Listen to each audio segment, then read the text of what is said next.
Ele era da sua denominação religiosa. Ele nunca chegou a ser um adventista do sétimo dia. Teríamos sido muita honra se ele tivesse sido. Mas ele nunca chegou a ser. E dali em diante o pastor desinflou um pouco, né? E o mediador, em determinado momento, falou: pastor, a igreja adventista recebe muitas críticas? Eu falei: sim. Isso incomoda? Eu falei assim: não.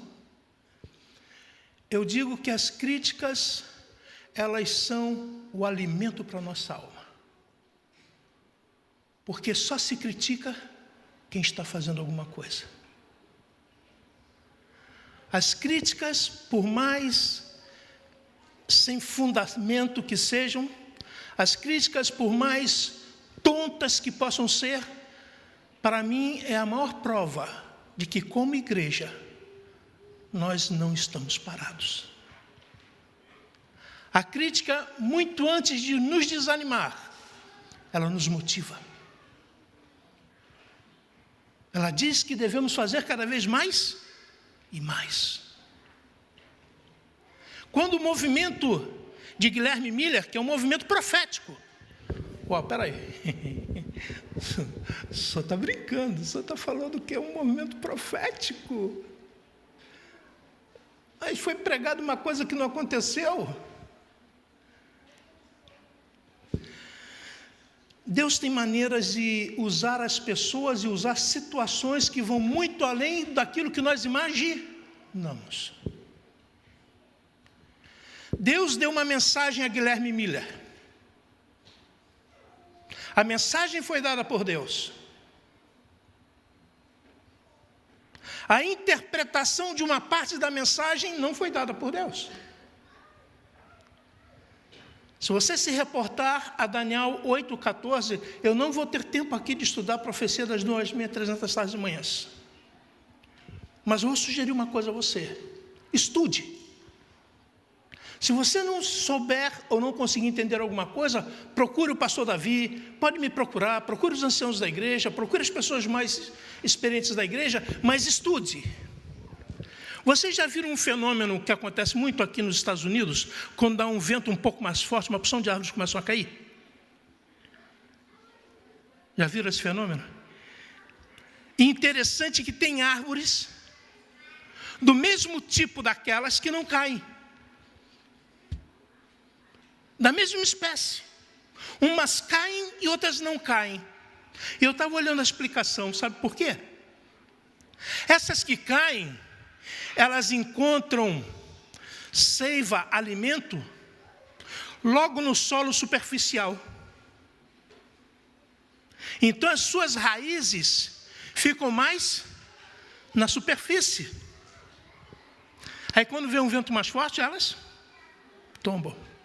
Mas outras do mesmo tipo são plantadas em solo, que para poder pegar a seiva, pegar alimento para a sua seiva, elas precisam lançar raízes mais fundo. Aí quando o vento vem, essas não caem, porque estão enraizadas. Se enraize, gaste tempo. Criar raízes no casamento, na amizade, na vida profissional, necessita de tempo. Ninguém cria raízes em nenhum setor da sua vida ficando na superfluidade, ficando só na superfície, ficando só pelo alto. Gaste tempo, estude a profecia das 2.300 tardes e manhãs. Já vou dar uma dica para você na profecia das 2.300 tardes e manhãs, que muitos ficam se degladiando aí, entende? Aliás, uma vez eu li um crítico que disse que os adventistas não sabem matemática, porque eles colocam o início das 2.300 tardes de manhã no ano 457. E dizem que termina em 1844. Aí ele faz uma conta, que de 457 não pode chegar a 1844. Porque de 457, depois, tira 457, não dá 2.300? Fica faltando um ano? Se você põe 2.300 menos 457, vai dar 1.843. E ele teceu uma crítica que os adventistas não sabem fazer conta de matemática. Eu peguei, mandei um comentário para ele. Falei, que pena que o senhor não sabe fazer escala numérica de ano. Os anos não são números relativos. O número 0 existe nos números relativos, mas na contagem dos anos não existe o número 0. Do ano 1 antes de Cristo, vem um ano 1 depois de Cristo. Então, quando você começa no ano 457, você vai terminar em 1844, certinho. Então, por favor, primeira dica que eu dou para vocês. Lembre-se que não existe o ano 0. A profecia de 2.300 tardes de manhã começa no ano 457 e termina no ano 1844, dizendo que haveria a purificação do santuário. E a interpretação de alguns era que o santuário era a terra. Então a terra seria purificada. Opa, se ela vai ser purificada, é a volta de Jesus. Irmãos, imagine aquelas pessoas cantando esse hino 2, 3 dias antes da data que eles pensavam que era a volta de Cristo. Eles pensavam que ia ser no dia 22 de outubro de 1844, através de uns cálculos que eles fizeram. Imagine eles cantando esses hinos da volta de Cristo no dia 21. Existem muitas histórias sobre isso. Dizem que pessoas, uma semana antes da suposta volta de Cristo, se entregavam na polícia e diziam, olha, eu roubei, eu matei, porque eles queriam estar prontos na volta de Cristo. Só que chegou 22 de outubro, Cristo não voltou, ele continuou preso. Amargura, decepção de muitos. 1844 foi um ano de amargura, de decepção. Pega a sua Bíblia, Apocalipse capítulo 10.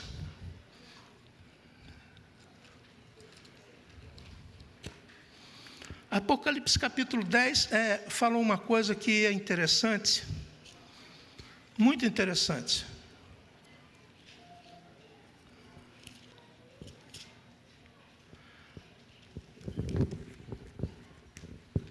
Capítulo 10, versículo 9 e 10. Desculpe, mas é o jeito.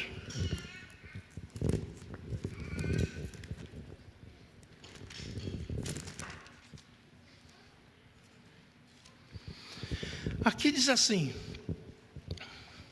eis que o anjo veio e lhe deu um livrinho. E disse o anjo, toma e come. Ele se fará amargo no seu ventre, mas será doce como mel na sua boca. E diz João, tomei o livrinho, e ele era doce como mel na minha boca, mas no meu estômago ficou amargo. Se você vê essa profecia, o livro de Daniel é um livro profético. Se você for para o capítulo 9, ele fala sobre a questão das 7 trombetas. A 7ª trombeta fala sobre o tempo final. Se você for para o capítulo 11, fala sobre o período da perseguição da Idade Média. Os 1260 anos. Então, essa questão de comer o livrinho doce na boca, amargo no estômago, estava dentro desse contexto. 1798, vou dar um contexto histórico para vocês. Em 1798, o Papa foi preso por Berthier. O mundo estava agitado, muito agitado. Revolução Francesa, Revolução Industrial, muitas igrejas surgindo da cisão com a Igreja Católica. Aquele era um mundo convulsionado. Foi um período de muita convulsão na história. Muitas coisas acontecendo ao mesmo tempo em vários lugares simultâneos. E aí vem o anjo e diz que dentro desse contexto haveria um movimento agradável ao paladar, mas amargo no estômago. Foi dentro desse contexto do mundo, surgimento da teoria evolucionista, o aumento da tecnologia de forma assustadora, que vem a pregação de Guilherme Miller. Cristo está voltando. Cristo está voltando. E as pessoas olhavam ao seu redor e via aquele mundo todo convulsionado, aquele mundo que estava todo conturbado. Teve o terremoto de Lisboa há anos atrás, teve queda de estrelas, e aquilo tudo naquela convulsão. Isso lembra algum contexto para vocês? Será que o nosso mundo atualmente não está meio convulsionado também? Muitas descobertas, muitas coisas acontecendo no mundo político, no mundo social, no mundo tecnológico, na natureza. Então vem Guilherme Miller e diz, olha, tudo isso é a volta de Cristo. Alguns afirmam que Guilherme Miller em pessoa nunca disse isso. Os seus seguidores aqui disseram. Não sei, eu já busquei nas fontes e realmente eu não consigo encontrar. Mas o fato é que a mensagem era que Cristo ia voltar em 1844. E que ele não voltou. E que teve grande decepção, muita amargura. Desse povo decepcionado, um grupo pensou, bom, Deus não erra. O problema está com a gente. Esse grupo perseverou em oração. Em 1863, 3.500 membros, surgiu a Igreja Adventista do Sétimo Dia. Hoje, nós somos mais de 20 milhões. Mais de 20 milhões. Aí um crítico na internet, eu trocando conversação num grupo, o crítico botou assim, como é que você sabe? Você foi contar um por um? E eu coloquei como resposta, a posição mais fácil do mundo é do crítico, porque o pensamento dele é só destruir e não construir nada. Não existe posição mais fácil do que ser crítico, o mal crítico. Porque o mal crítico, ele tenta destruir o que existe. O bom crítico tenta construir algo melhor do que existe. Hoje somos mais de 20 milhões. Queridos, nós estamos em 206 países. Aquele grupo que em 1863 tinham 3.500 pessoas. 3.500 pessoas. Hoje, nós temos em torno de 8.000 escolas no mundo inteiro, mais de 1.600.000 estudantes. Mais de 150.000 igrejas. Uma igreja, uma congregação adventista surge a cada 3 horas e 20 minutos.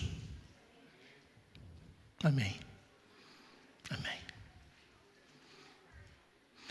Agora, peraí. Mas não era para ser amargo? A profecia disse que ia ser amargo. Ela disse que ia ser amargo. Nós temos mais de 60 editoras hoje no mundo. O Evangelho é pregado em quase 900 línguas e dialetos. Para ser mais preciso, 891. Os livros são publicados em quase 400 línguas diferentes. Mas não era para ser amargo?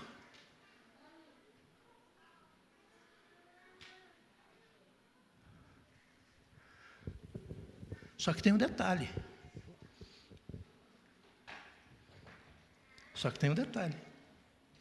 A digestão termina no estômago? O processo digestivo se dá só na boca e no estômago? Não. Tem muitos outros estágios que precisam passar até o alimento chegar na célula. Quando o anjo disse que seria amargo no estômago, ele não deu o final da história. Ele só deu a metade, o meio do caminho. No meio do caminho será amargo, mas o final será glorioso. E o final dessa igreja será glorioso, porque essa igreja, e quando eu digo igreja, eu não digo só adventista, eu digo igreja como o corpo espiritual de Cristo, será glorioso, porque será levado para o céu. Deus não poderia permitir que o final da história fosse amargo. Deus não poderia permitir que o final da história fosse desilusão e decepção. Deixa eu dizer uma coisa para você. Você está passando por alguma decepção na sua vida, alguma desilusão? Você está passando por algum momento amargo? Sabe, a nossa irmã grávida, desculpa, não sei seu nome, qual é o seu nome? Flávia. A Flávia teve uma notícia como mel nos lábios quando pegou o papel e disse: está grávida. Uau! Estou grávida. Só que aquele doce na boca, depois se tomou amargo no estômago, quando vê a notícia que o neném teria problemas. Mas só que essa notícia não era a última, não era a final. Querido, você está passando por um momento amargo. Aquela alegria que você experimentou no dia do teu matrimônio, que foi como mel nos seus lábios, hoje está se tornando amargo no estômago. Aquele filho que quando nasceu foi para você como favo de mel em sua boca, hoje está sendo amargo no estômago. A história não acabou. Não desista. Não desista. A irmã White, ela tem uma das frases minhas prediletas. Nada tenho que temer do futuro, a menos... Quem quer me ajudar a completar? A menos que eu esqueça como Deus tem conduzido o seu povo no passado. Deus te chamou para uma vitória. Deus não te chamou para uma derrota. Se você está passando um momento amargo, por favor, não desista.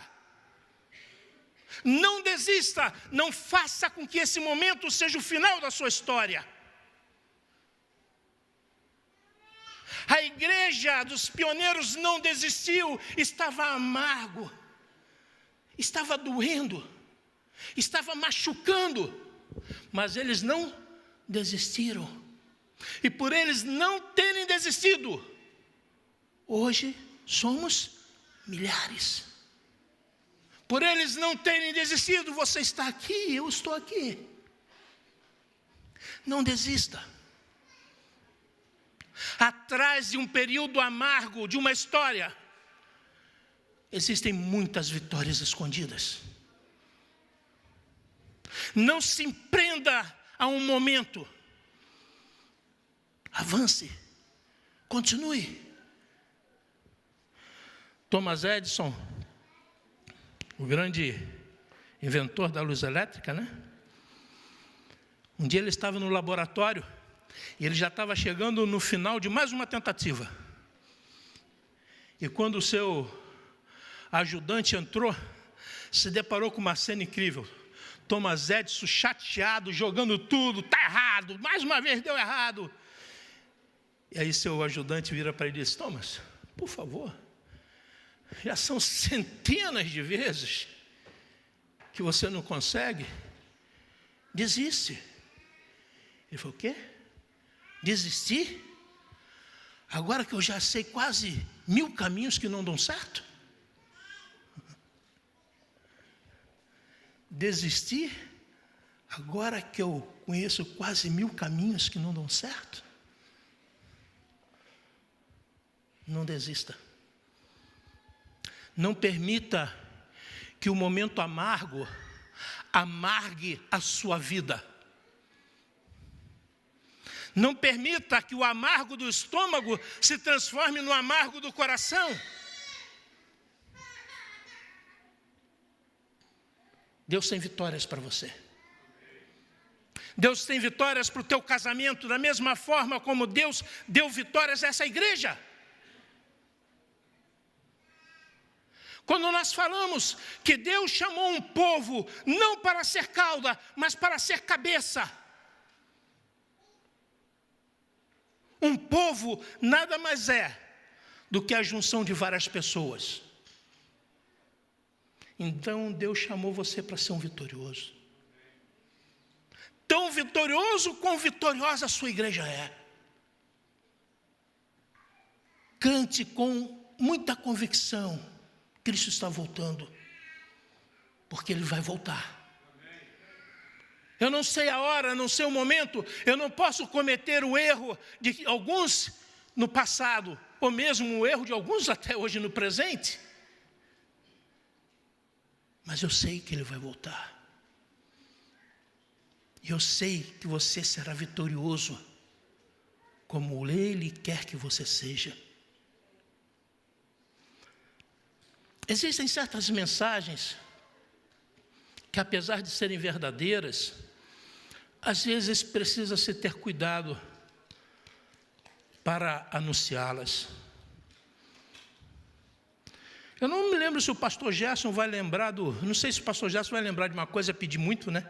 Porque talvez ele não tenha sido tocado.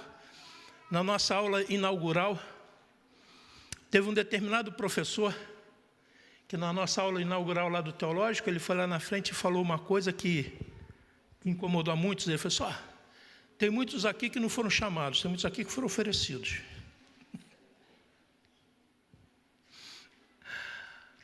Até pode ser que fosse verdade. Mas eu prefiro dizer uma coisa: não importa o que, quem ou por que você está aqui. O que importa é o que vai ser daqui para frente. O daqui para frente é que conta. Se você permitir daqui para frente ser inspirado por Deus, ser envolvido por Deus, ser abençoado por Deus, cuidado por Deus, não importa o motivo que te trouxe aqui, o seu futuro será vitorioso. Então não se pergunte o que me trouxe aqui. Se pergunte: o que é que eu posso fazer aqui? Quem eu posso adorar aqui? Quem eu posso servir aqui? E a origem não vai fazer a menor importância, mas o final sim, será tremendamente glorioso. Aqueles 3.500 que perseveraram no meio daquela decepção, eles não estavam se colocando de joelhos e perguntando: Senhor, de onde viemos? O que fizemos? Por que estamos aqui? Quem nos trouxe aqui, Senhor? E ao redor, as acusações múltiplas, não? Imaginem o que eles não deveriam ouvir. Falsos profetas, mentirosos, daí para cima, né? Mas eles não estavam preocupados por que chegaram ali. Eles estavam preocupados em saber o que fazer dali para frente. A sua vida para trás tem muitos ensinamentos. A sua vida para trás, ela reserva muitas experiências. Algumas negativas, outras positivas. Mas deixa eu dizer uma coisa para você. Não importa. O que é importante hoje é você saber e decidir o que vai ser daqui para frente. A igreja continua marchando, irmãos. E eu vou dizer uma coisa para vocês: a igreja invisível que Deus possui, misturada nesse mundo enorme de denominações, essa igreja que pertence a Deus, ela vai para o céu. Agora, sabe qual é a grande pergunta? eu vou com ela ou não? Você vai com ela ou não? A minha questão não é quando a igreja vai para o céu. Eu sei que ela vai. A grande pergunta é se eu vou junto. Se eu estou decidido a ir junto. Se eu faço disso aqui, desse lugar, um local profundo de adoração, convivência, se eu faço da minha fé algo real, concreto, necessário, indispensável, ou se eu brinco com Deus. Ou se eu brinco de religioso. Ou se a religião para mim não passa de um mero passatempo.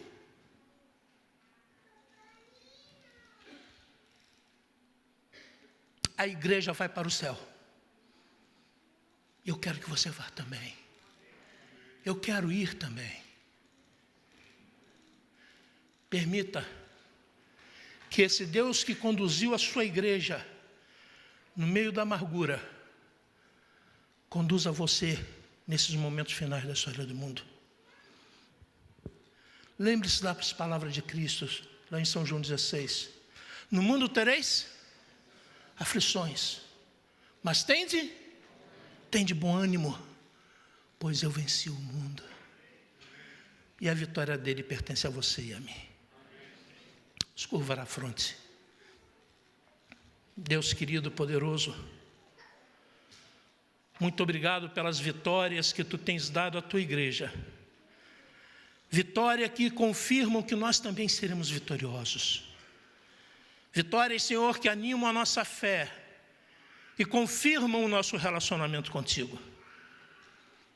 Abençoe a cada um de nós aqui, Senhor.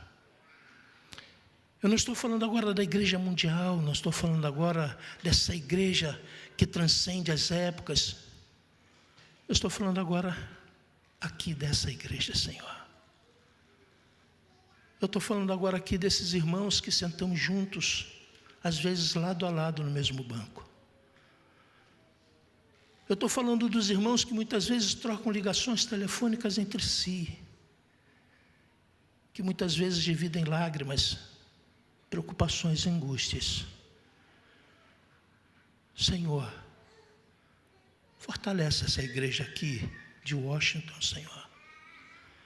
Fortalece essa igreja que já enfrenta tantas lutas, frutos de uma imigração. Abençoe cada irmão que está aqui do lado. Que possamos ser, Senhor, um apoio um para o outro, um estímulo um para o outro. Que o nosso ombro, Senhor, possa servir de amparo para aquele irmão que está passando por um momento de amargura. Que o nosso tempo e o nosso carinho possam ser instrumentos teus para afagar a alma daquele que está em desespero. Abençoe essa igreja local, Senhor, da mesma maneira como tu tens abençoado a igreja universal. Que teus santos anjos estejam entre nós, Senhor, cuidando, advertindo, amparando.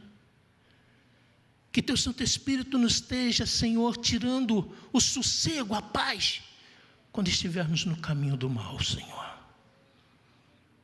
Nos alerte, Pai. Por favor, queremos ser salvos, Senhor. Apesar de pecadores, nos ajude a abandonarmos o pecado, Pai. Nós nos confiamos aos teus cuidados. Em nome de Jesus. Amém, Senhor. Fala para o irmão que está do teu lado assim, ó, eu quero ir para o céu, eu quero que tu vá comigo. Fala aí. Fala para o irmão que está aí do teu lado, está atrás de você. Fala assim, ó, eu quero ir para o céu, eu quero que você vá comigo. Vamos juntos. Pode ser que o estômago esteja amargo, mas a história não acabou. Mesmo com o estômago amargo, a gente continua.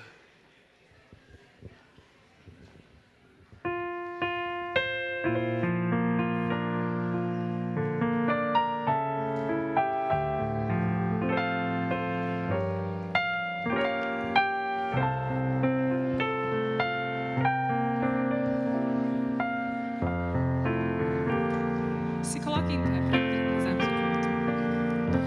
Em paz eu vou ouvir a voz de